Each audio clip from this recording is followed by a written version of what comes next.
The story of the Yaksa demon.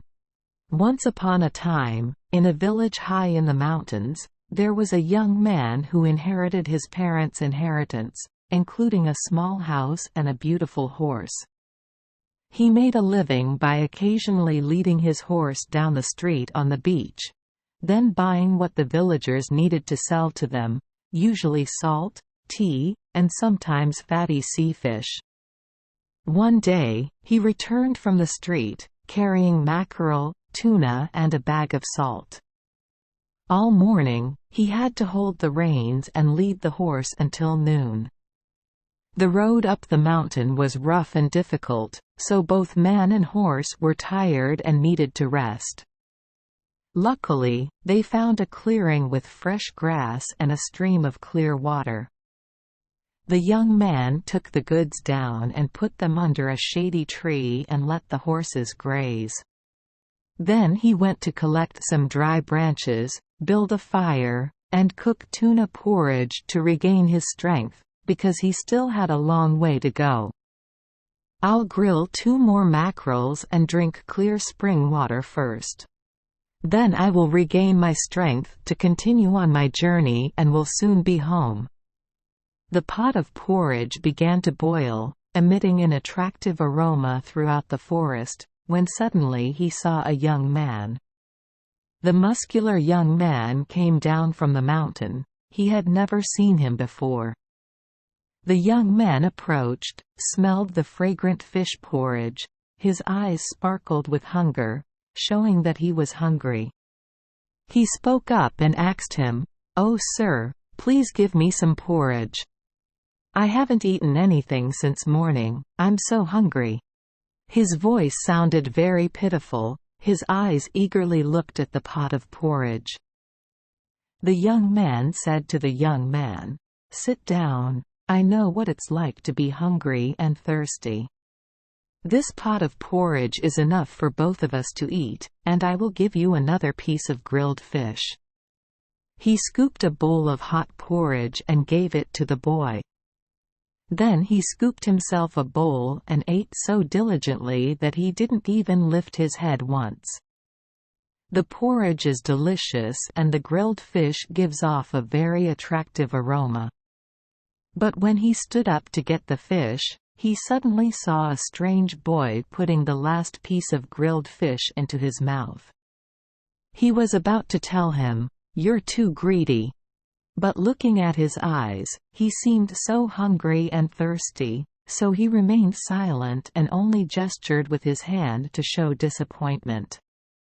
He muttered under his breath, "Poor you, you haven't eaten anything for a long time so you can't stand it. But it's okay, the porridge is delicious and abundant. When we get back to the village, we will grill a few more to eat, so don't worry." He stood up to go get his horse and prepare to go home, but the horse had already entered the forest. He had to go into the forest to catch the horse and lead it to the open space, to the place where he had left the goods earlier, to load the goods onto the horse's back. But how terrible it was, all the goods were lost. He then turned to look around the empty space to see if anyone had stolen his goods. Suddenly his hair stood up in terror. In the place where the muscular boy was sitting just now, he saw a hideous Yaksa. Its eyes sparkled like 2 red coals, and on its hideous head, its jagged hair stood up like silver needles. And the muzzle is too scary, the red tongue extends down to the ground, swallowing his remaining goods, meaning it swallows the bag of salt into its throat. As for the fish, there are no traces left. Seeing the young man, the Yaksa quickly swallowed the bag of salt and then jumped into his new prey. Too stuck, he jumped behind the horse to hide. The Yaksa immediately pounced on the horse, tore it apart, and stuffed it into its throat in large pieces. Seeing that Yaksa was busy eating the horse, he jumped out of his hiding place, disappeared into the forest and climbed up the mountain. He used all his strength to run as fast as he could.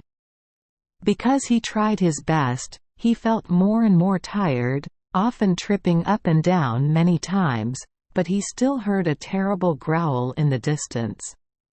"The Yaksha is chasing me," he thought to himself, and thinking about that, his heart seemed to stop beating. He found it difficult to run fast, and surely the Yaksha would soon catch up. He immediately looked to see if there was a safe place to calm down. Suddenly he saw a lake in front of him, and on the shore of the lake was a large tree with dense branches and leaves. He quickly climbed the tree. It was just the right time because the Yaksha demon had just arrived. It panted so hard that its breath caused the surrounding trees to collapse, as if blown by a very strong wind. When the Yaksha saw the lake, he thought to himself, "It's just the right time to meet the lake. Salt makes me so thirsty." It knelt on the shore of the lake, bowing into the water. But what is that? It saw the young man's reflection on the lake. The Yaksha rejoiced in his heart. He shouted, "Ah, I finally found you, my child. So you're hiding here." It stuck its sharp claws into the water to catch the shadow. Never before had he seen such a stupid giant beast like this. He couldn't help but laugh at such a ridiculous scene. "Oh good, so you're up there," Yaksha said, surprised, "but it's all the same, you can't escape. Hey, tell me quickly, how can I reach you?" Although the young man was too scared, he now knew that this demon was much more stupid than its appetite. "So maybe you can find a way to trick it." He quickly answered it, "You have to carry a large, very large rock on your head, then climb up that dry tree branch. If you don't do that, you will never get up here." "Aha!" The Yaksha growled and then went to find a very large rock. It found a rock that suited it. "With this stone I can climb easily," he thought to himself, put the stone on his head and carefully climbed up the dry branch that he had shown him. Of course the branch must break under its own weight. The Yaksha fell into the middle of the lake. The water shot up very high. The young man took advantage of this opportunity, quickly jumped down from the tree and ran away.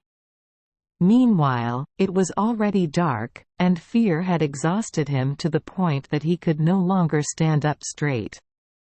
So he felt so happy when he suddenly saw a light in the distance. This must be someone's house. With someone by your side, nothing dangerous will happen. He happily whispered to himself and walked in the direction of the light. A moment later, he arrived in front of a small house. He called but no one answered. Seeing the door open, he walked in.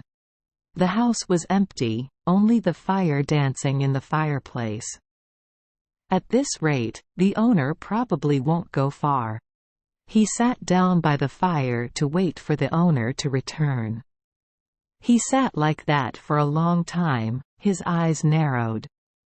Suddenly he heard the sound of footsteps pounding in front of the house. Then there was the familiar sound of heavy breathing and Yaksha's grumbling voice. "I can go home again. I have to dry my body to dry." He escaped, but at least I ate and am less hungry. The porridge isn't bad, and the fish is amazing. Not to mention the horse. How delicious horse meat is. The horse is probably still young. It's just that the salt is so bad. I shouldn't have eaten it, just left it where it was. He immediately woke up and tried to find a place to hide. It was late at night, so it was difficult to escape, because Yaksha was already in front of the house.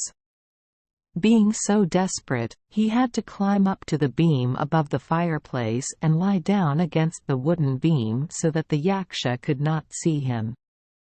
The situation was very dangerous, because the demon entered the house and immediately went straight to the fireplace to dry himself, after reluctantly having to bathe in the lake.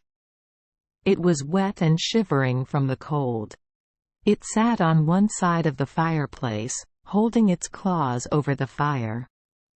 A moment later, he continued talking to himself. "Anyway, I feel sorry for him. We should have had it for dessert.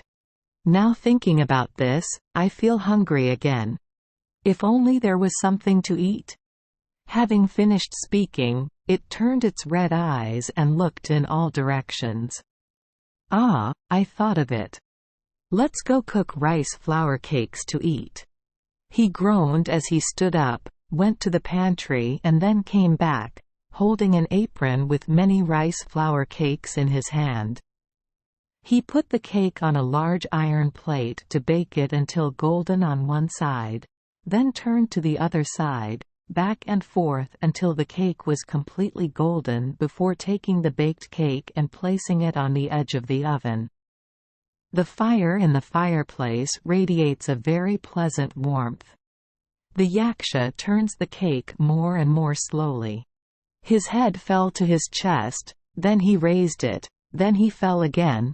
His head fell more and more, and finally he did not raise it anymore. He fell asleep, snoring like thunder. The scent of fragrant cakes wafted up to the ceiling, stimulating the young man, making his stomach rumble. "I want to eat cake, but how can I get it?" He looked around and saw a long pole resting on a wooden beam nearby.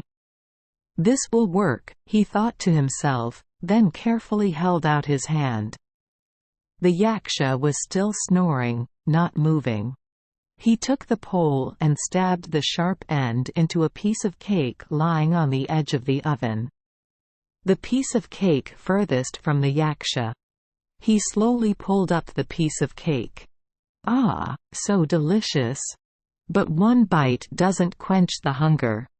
He tried to take another bite and then another, and soon the last piece of cake was gone.